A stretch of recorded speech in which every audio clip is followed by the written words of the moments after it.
A fire control system on an aircraft with smart bombs can cost $2 million alone, and each of the bombs is 10 times more expensive than an unguided one.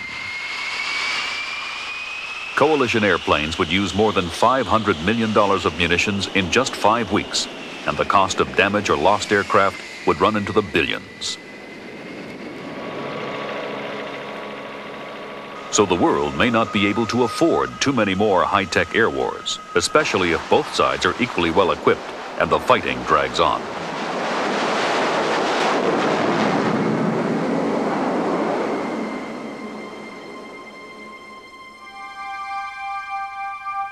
There is also the matter of where the Gulf War was fought.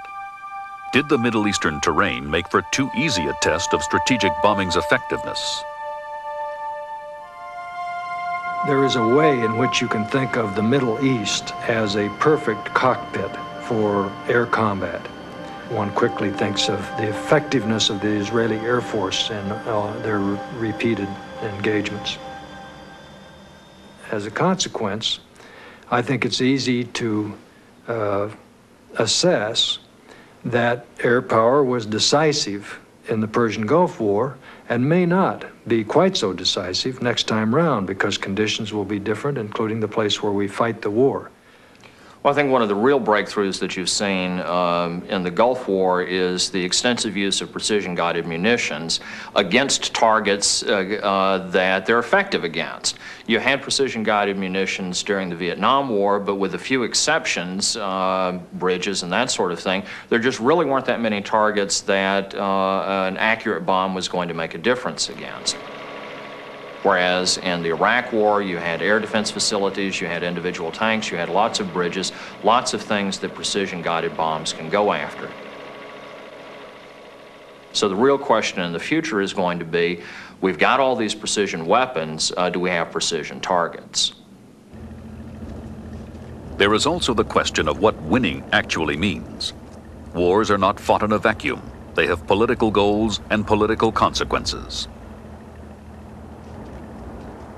Bombing helped drive Saddam Hussein's army out of Kuwait, but it couldn't topple his government. For some, this made it a less than total success.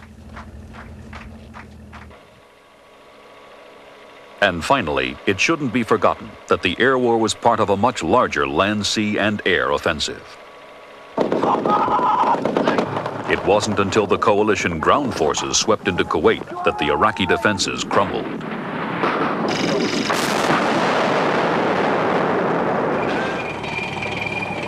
Few people are more aware of the interdependence of all the branches of the military than the man who directed the air war in the Gulf. I don't think that people can say that bombing alone will win a war. The question really is, what kind of war are you fighting? The terrain, the enemy, the political objectives? What are all the factors involved? And within that, you need a land, sea, and air campaign that all complements itself into an overall win. Good countdown now. Having said that, I don't think there's any doubt that air power technology has finally caught up with air power theory, and that air can be a very decisive element in any war. Okay, 5, 4, 3, 2, 1, impact. Nice, very big, we're going home.